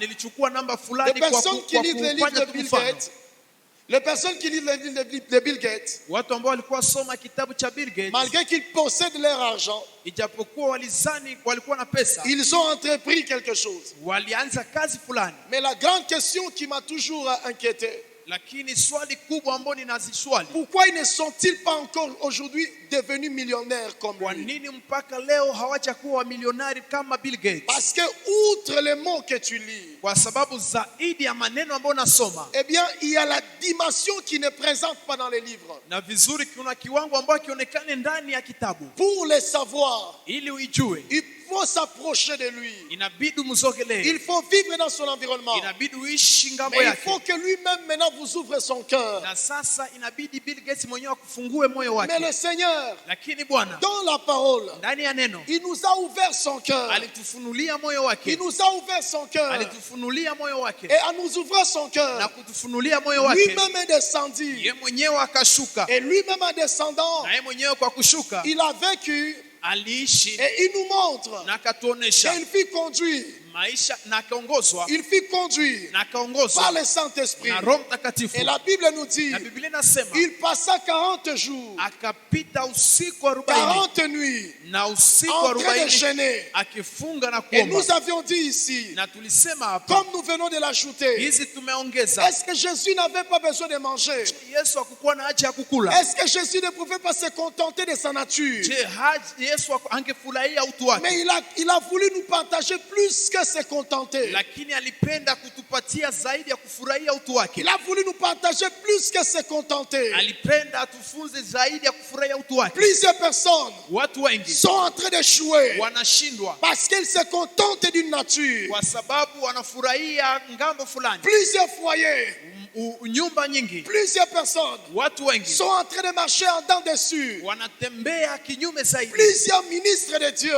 Watumishi wengi wa Mungu veulent ressembler, invoquer le feu de Élie, wanapenda wafanane moto ya veulent Elia, invoquer le feu de Élie. wanaita moto ya Elia, Mais le feu d'Élie va descendre comment? lakini moto ya Elia itashuka namna gani? Alors que nous marchons comme un ennemi de la croix. Ijapokuwa tunatembea kama wadui wa Et msalaba. cet appel Na hii mwito au jeûne, kwa mafungo elle permet de dégager la puissance. inasaidia kutosha uwezo. Marc chapitre 1er, Marko sura yake ya kwanza verset 35. 35, La Bible nous dit, Biblia inasema Jésus, Yesu il alla tôt la nuit akaenda usiku à un endroit éloigné, kwa nafasi ambako ni mbali à un kidogo, endroit désert. kwa nafasi ya jangwa.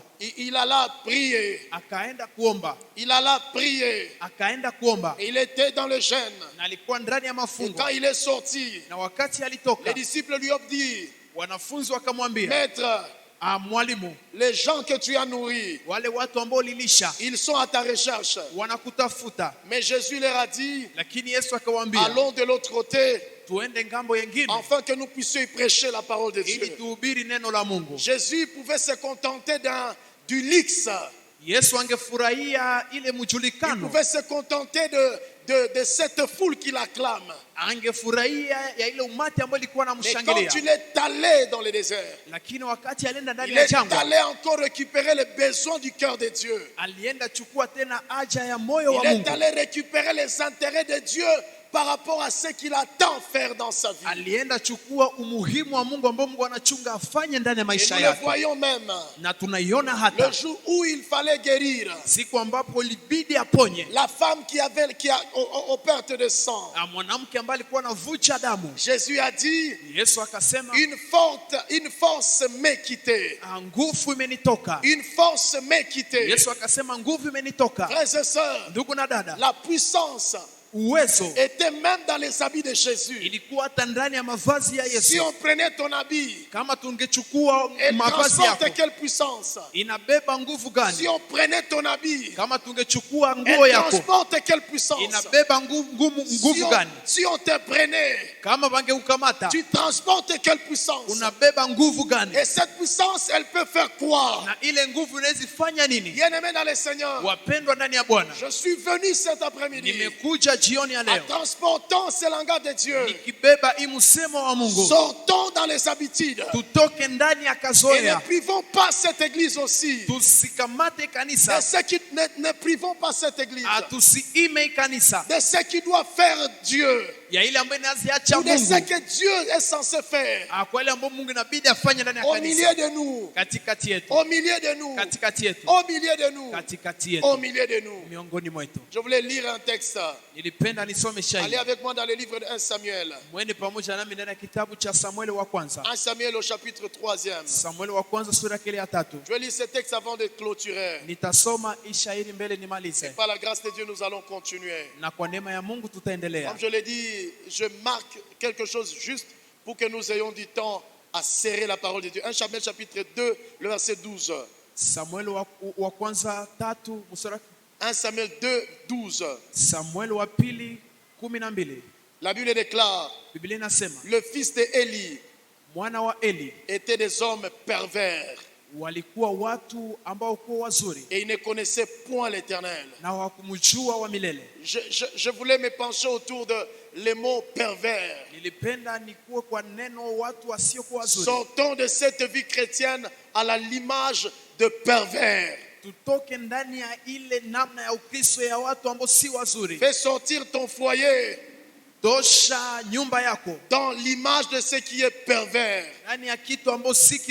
Fais sortir ton travail dans l'image de ce qui est pervers. Fais sortir tes enfants dans l'image de ce qui est pervers. La Bible nous dit, le fils d'Élie était des hommes pervers et il ne connaissait point l'Éternel. Et ce mépris de mépriser Dieu, comme l'apôtre Paul nous dit aux Philippiens,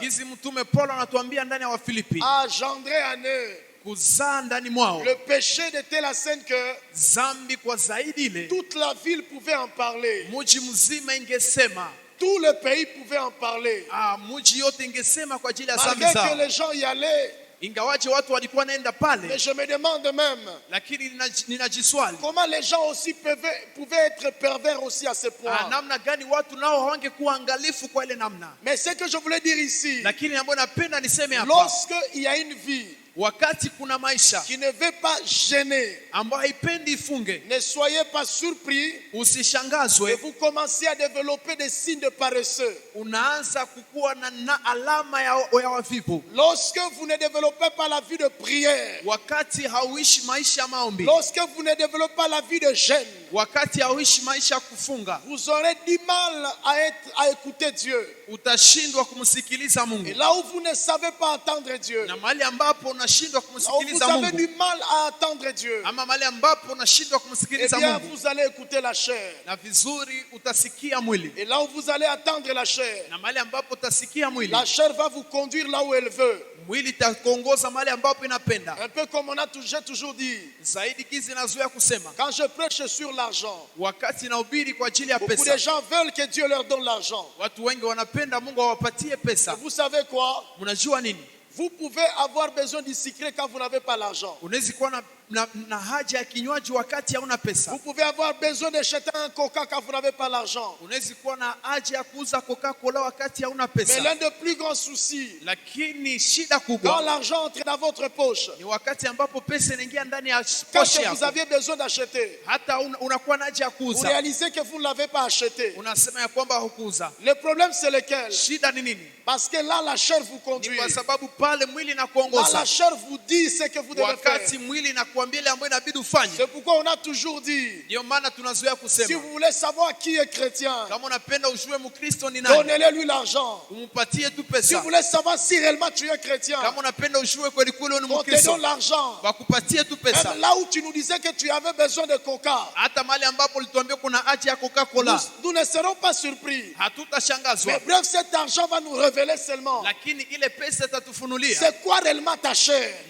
Ce qui parle en toi. Ce qui parle en toi. Je vous ai toujours dit, enseigner ici. Un bon homme était sur mon chemin. Et je bénis le Seigneur pour sa vie. Le peu qu'il m'a encadré dans la vie chrétienne.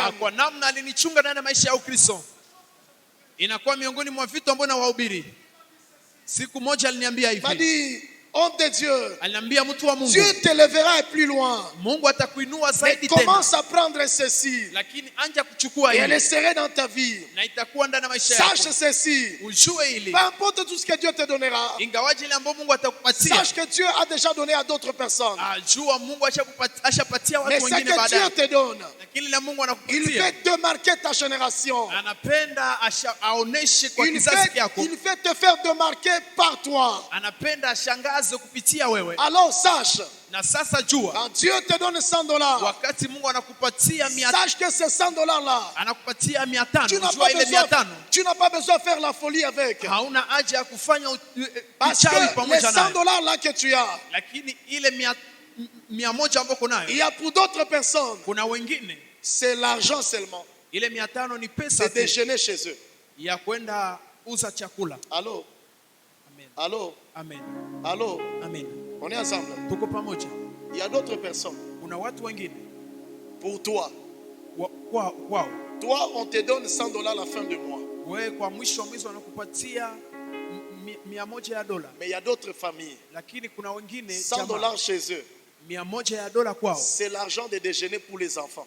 Ile $100 ni kwenda uza tu chakula ya watoto. Donc tu n'as pas à faire la folie pour rien. Ni kusema hauna haja ya kupandisha kichwa chako Tu kwa n'as bure. pas à faire la folie pour rien. Hauna haja ya kusumbua kichwa chako Tu kwa bure. n'as pas à déranger le sommeil des gens dans le quartier. Hauna haja ya kusumbua usingizi ya watu Mais ndani ce ya dont tu kata. as besoin de faire, Lakini ile ambayo nayo haja si réellement tu es en Christ, kama kweli uko ndani ya Yesu, parce que la Bible déclare, kwa sababu Biblia c'est inasema par l'Église ni kupitia kanisa que les dominations, ambao que le watawala roi de ta nation watawala wa nchi yako comprendront la sagesse de Dieu. wataelewa hekima ya Mungu, Et derrière cette sagesse, na nyuma ile hekima ya ils Mungu viendront apprendre. watakuja jifunza Parce nyuma ya hekima ya que ce Mungu, qu'ils savent, kwa sababu ile ambao wanajua c'est de dilapider l'argent. ni kusema au ni kuchukua Mais tu ce pesa, que Dieu veut par nous, lakini ile Mungu ambaye anapenda c'est de kupitia sisi démontrer la démonstration de la puissance de Dieu. ni kuonesha uwezo wa Mungu. Alors, Église du Seigneur, Na sasa kanisa ya Bwana, comme je suis en train de le dire, hizi niko nasema, il y a les gens qui disent, kuna watu ambao wanasema Seigneur, Bwana donne-moi l'argent. nipatie pesa, J'ai besoin d'acheter même le ciment pour l'église. niko na haja ya kuuza hata sima kwa Mais ajili ya quand cet kanisa. argent entre dans ta poche, Wakati ile pesa itaingia hapo voici chini ce que kwako, la chair te dit. si kile ambao mwili wako Tu nasema le feras plus tard. utaifanya hata siku Mais nyingine. si tu es conduit dans le jeûne, Na sasa kama umeongozwa ndani ya Dieu mafungo, te montrera. Bwana atakuonesha Et que par ton offrande, ya kwamba kupitia le sadaka yako, problème auquel il est en train de te préserver, shida ambayo iko na kulinda, Dieu te montrera. Mungu atakuonesha Rien que par le jeûne, kupitia tu mafungo. eh bien, pourquoi tu dois rester ainsi? Kwa nini inabidi ubafie vile? Frères et sœurs, Ndugu na dada, fuir le jeûne, kukimbia mafungo, aimer à manger. kupenda kukula, Bientôt, tu vas ressembler comme Esaü. hapa kesho utafanana Esau. Et Esaü, il a commencé à pleurer. Na Esau akaanza kulia. Comme je suis en train de le dire. Hizi niko nasema, Quand il est arrivé chez papa Isaac, wakati alifika kwa papa Isaka, papa Isaac lui a dit, papa Isaka il n'y akamwambia, a plus rien à moi. hakuna tena kitu ndani Il n'y a mwangu, plus rien que je peux te donner. hakuna kitu ambacho tena naweza kupatia. Esaü a forcé. Isaka akatia nguvu, Esaü a forcé. Esau akatia nguvu, Et Isaac a commencé à dire des choses. na Isaka akaanza kusema mambo. Isaac a commencé à dire des choses superficielles. Isaka akaanza kusema vitu tu vya juu Frères et juu. sœurs, Ndugu na dada, nous sommes dans ces programmes. tuko ndani ya hii mpango. Tu ne dois pas être paresseux. Inabidi usikue mvivu, Tu ne dois pas être faible. inakuomba usikue mzaifu. Frère, Ndugu, la vie est le résultat de ce que tu dégages. maisha ni matokeo yale ambayo unatenda. Si tu ne dégages rien, Kama hautoshe kitu, au fait, Jézabel va trouver toutes les raisons d'être tout autour de toi. ni kusema Yezebeli atapata sheria ya kukua pembeni yako. Peu importe ce que tu n'as pas aujourd'hui. Ingawaje ile ambayo hauna leo, Mais je suis en train de dire à quelqu'un, lakini niko namwambia mtu, n'accepte pas que Satan te fasse marcher comme quelqu'un qui ne va pas nulle part. usiitike shetani akutembeze kama vile mtu ambaye haende popote.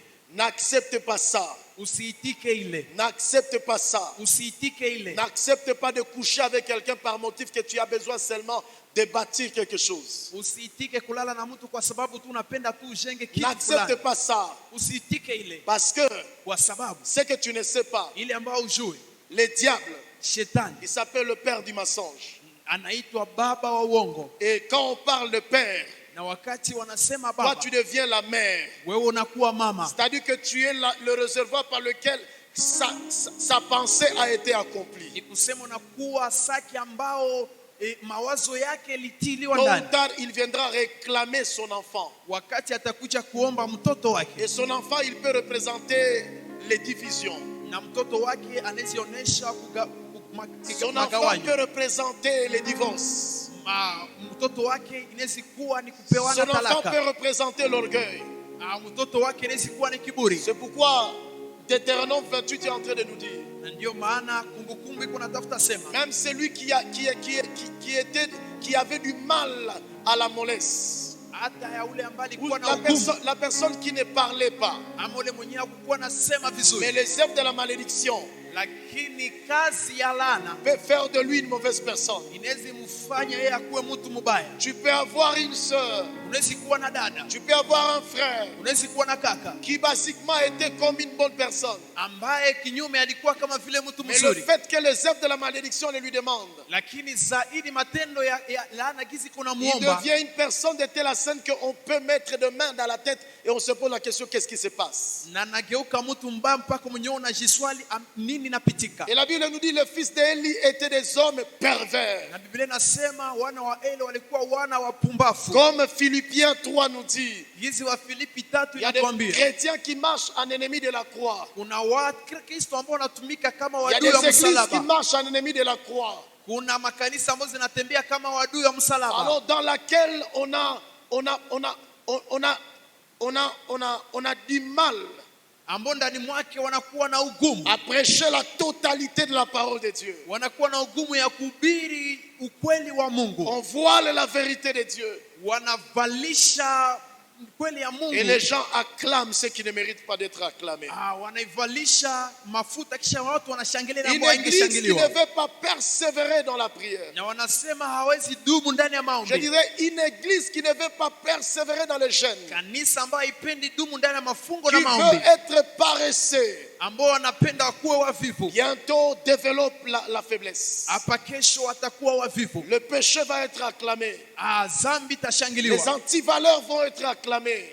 Vitu ambao si vizuri On vitashangiliwa. va élever les personnes qui ne méritent pas d'être élevées. Watainua watu ambao wastahili kuinuliwa. La puissance va manquer. Nguvu itakosa. La puissance pour méditer. Nguvu ili watafakari. La puissance pour exhorter. Nguvu ili wahubiri. La puissance pour toucher aux problèmes. Nguvu ili waguse. La puissance avec laquelle on peut blâmer les problèmes. Nguvu ili wapite na washinde mashida. La puissance par laquelle on peut chasser les démons. Nguvu kupitia ambayo wanaweza fukuza pepo. La puissance par laquelle on peut chasser les démons. Nguvu kupitia ambayo wanaweza fukuza pepo. Elle ne sera pas d'actualité. Haitakuwa sasa. Elle ne sera pas d'actualité. Haitakuwa kwa ile wakati yao. Et les grâces vont partir très loin. Na neema zitaenda mbali. Et les grâces vont partir très loin. Na neema zao zitaenda mbali. Frère, moi je marche chaque jour avec cette pensée. Ndugu, mimi natembea kila siku na hii wazo. Je suis redevable à Dieu. Niko na deni kwa Mungu. Mais je suis redevable à votre vie. Na vile vile niko na deni kwa maisha C'est yenu. pourquoi je ne veux pas mettre ma vie derrière n'importe quel plateau. Ndio maana sipendi nitie maisha yangu nyuma ya kila uso. Parce que Kwa sababu vous êtes la raison pour laquelle au ciel je serai en train de dire quelque chose à Dieu. muko sheria ambayo itacha mbinguni itakuwa naambia mtu kitu fulani kwa Mungu. C'est-à-dire que vos attaques contre l'ennemi Ni kusema vita yenu pembeni na font adui l'objet de mes soucis. inafanya kwamba mimi nihangaike Et même d'autres personnes, na hata wengine watu lorsqu'ils ont du mal à écouter la sagesse et l'orientation de Dieu, wakati wanakuwa na ugumu wa kusikia mwelekeo na hekima ya on Mungu, cherche encore Dieu.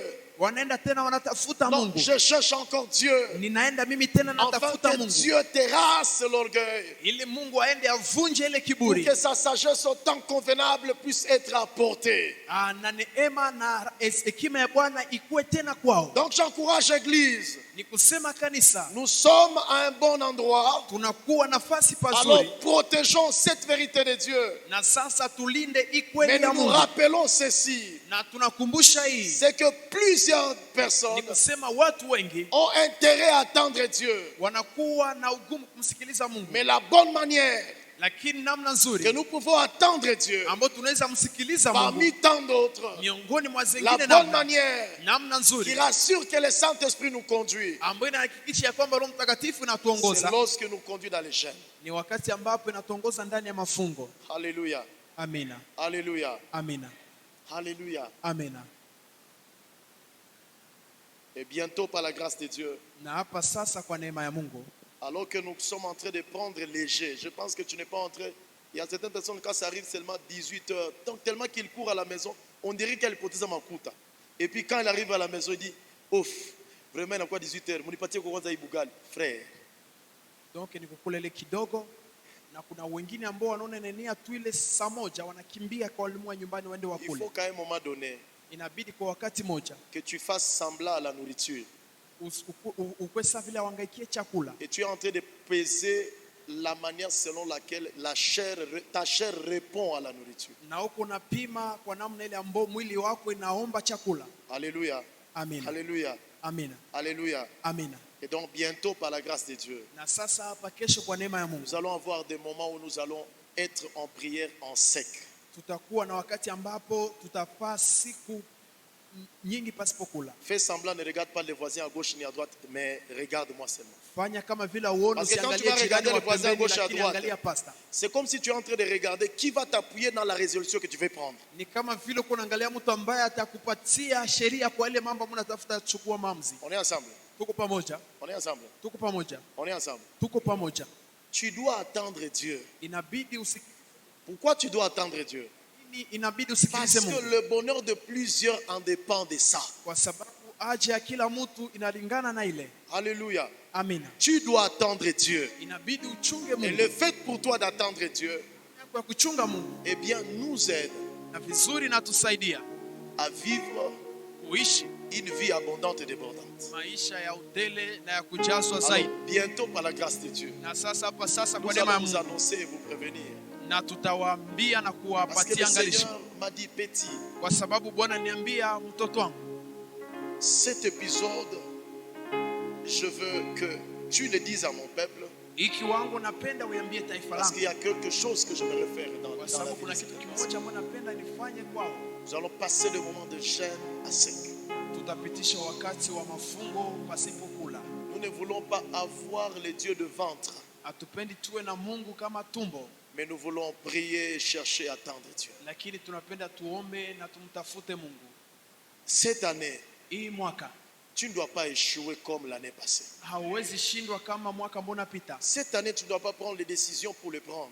Hii mwaka hauwezi chukua maamuzi ili tu ichukue. Quand le temps de ton fiancé arrivera, tu ne dois pas te fiancer à n'importe qui. Wakati wa kuchumbiwa kwako kutafika, hauwezi chumbiwa na kila mtu. Ce n'est pas tout homme qui porte les pantalons qui est censé être ton mari. Si kila mwanaume ambaye anavaa nguo pantalon jana sikuwa Ce n'est pas bwana toute yako. femme qui porte une jupe qui est censée être ton épouse.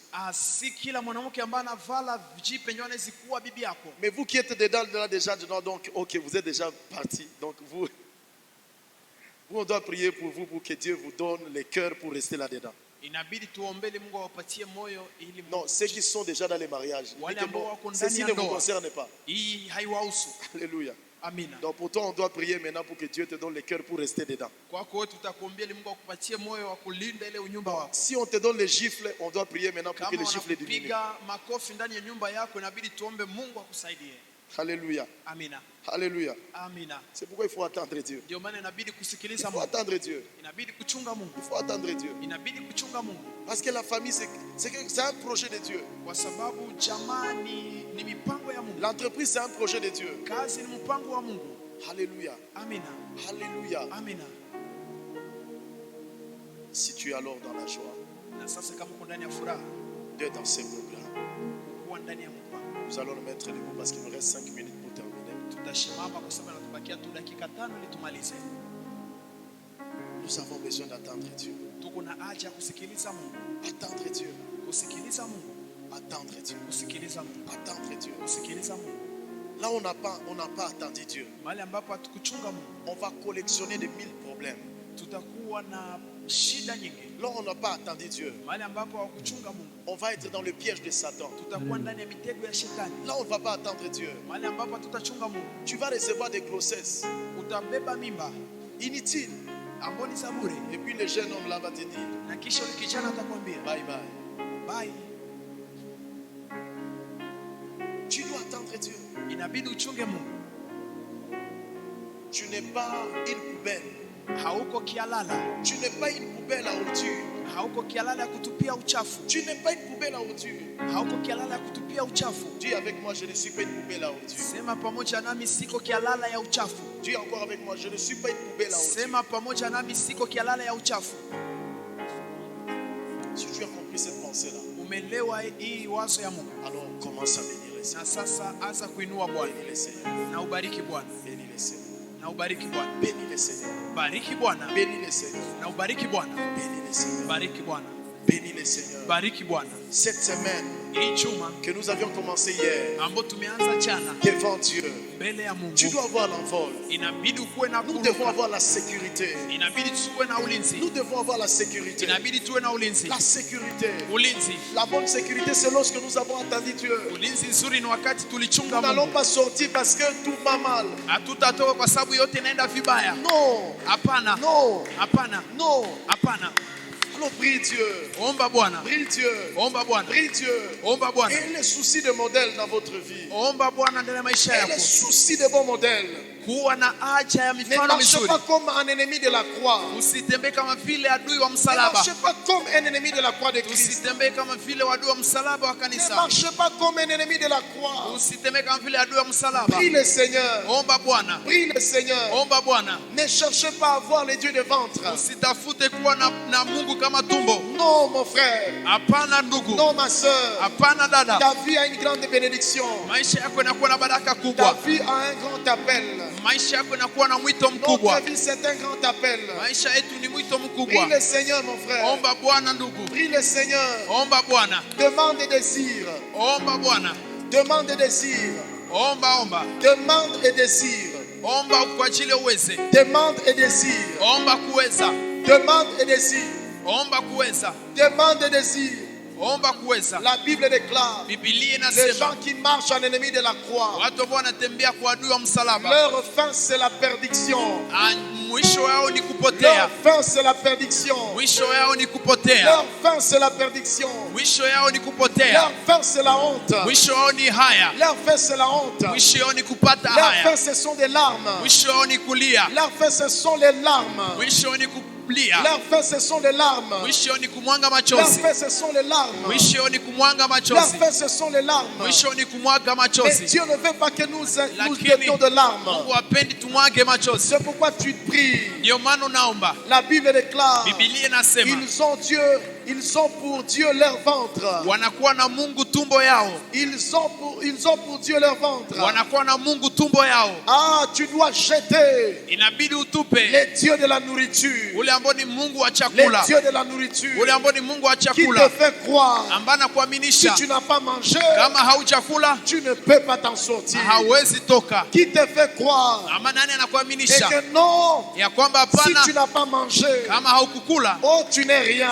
hautapata Mais kitu. prie le Seigneur. Lakini omba Bwana, Il a passé yeye ambaye alizani 40 jours, 40 nuits, alipitisha usiku 40 na sans usiku manger ni 40 boire. bila kula na kunywa, Il a réussi. aliweza. Toi aussi, tu réussiras. Na wewe pia Ne utaweza. suis pas les mensonges dehors. Usipate bongo Ne nje, suis pas les mensonges de la chair. usifuatane na bongo ya Prie le mwili. Seigneur. Omba Bwana, Prie le Seigneur. omba Bwana, Demande et désire quelque chose omba Bwana auprès de Dieu. mbele ya Mungu. Alléluia. Amina, Alléluia. amina, Alléluia. amina, Alléluia. amina.